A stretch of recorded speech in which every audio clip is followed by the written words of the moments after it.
Every country has a style, every president has a style, every country has its own voice and echo. We don't have to necessarily do it the way another country does it.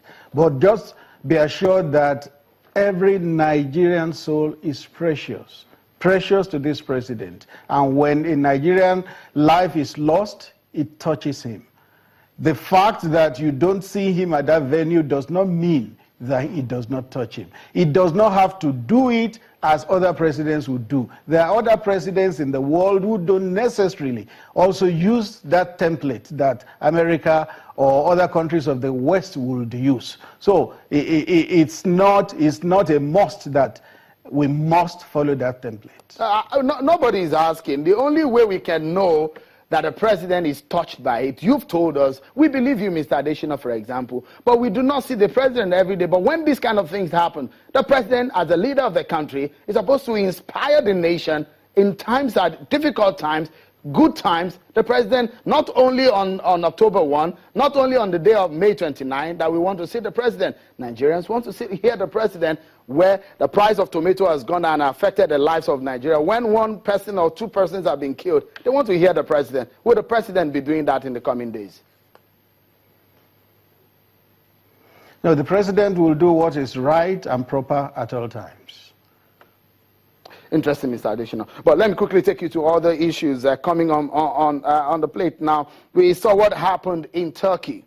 And it's particularly given when the issue of Brexit happened in the United Kingdom, the whole of the European Union was thinking about and talking about that issue. And the Turkish matter, they plan to upstage the present government of Erdogan. A lot of people are talking about it. We've heard about the issue of impeachment on President Muhammadu Buhari, and talks also about some interest in the Nigerian army. But as it stands now, is the president thinking about some tightening up security within and around the nation on these kind of issues?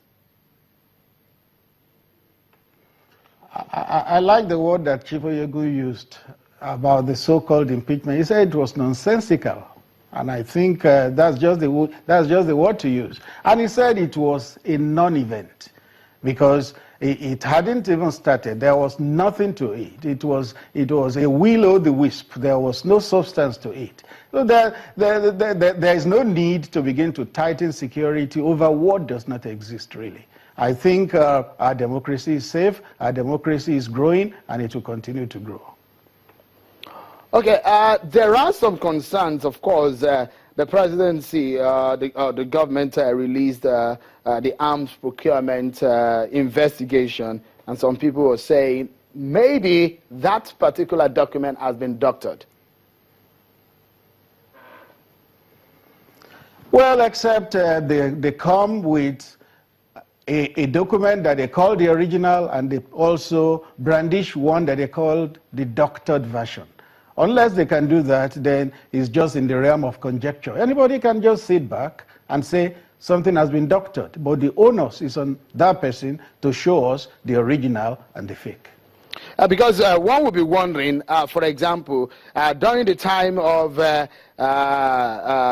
General Dambazao, when he was the chief of army staff and procurements made, his name is clearly, does it mean that he has been exonerated from everything that has happened under him, or it does mean that when he was in office in that capacity, nothing really happened? Because his name was clearly missing there, and people before and after him, their names were there.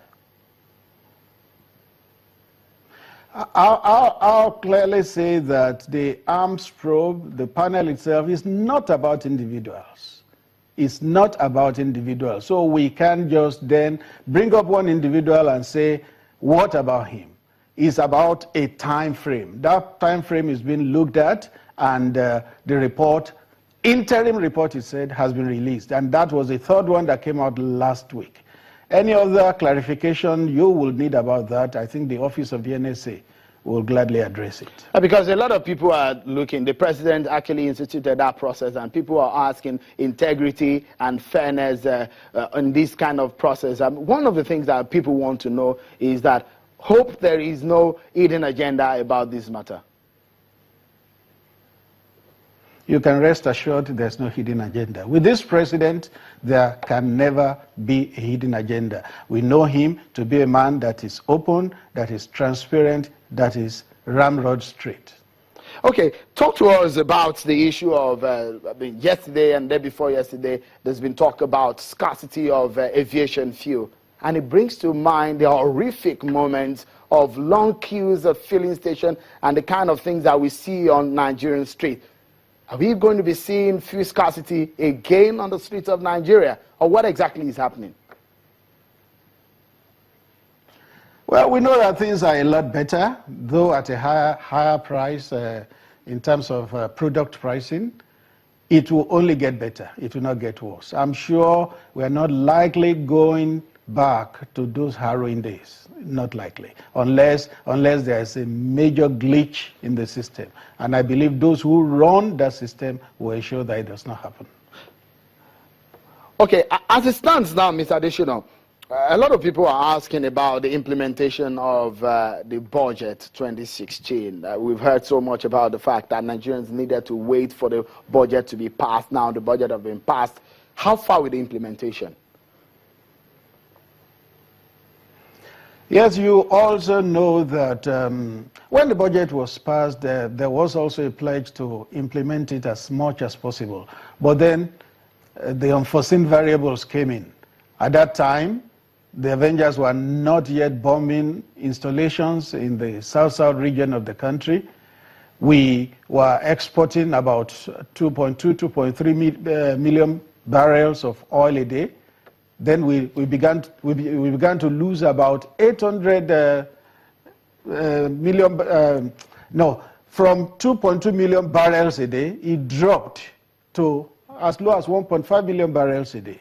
So there is attendant revenue loss, and it's going to affect the budget. The secretary to the government said last week that in terms of revenue, there is already a 40% loss. All right, Mr. Adesina, just a moment. We need to take a pause here. So, just a moment. We need to take a pause. Going to affect performance. I beg your pardon. We need to take a pause, and when we return, we talk more about the state of the nation. Join us again.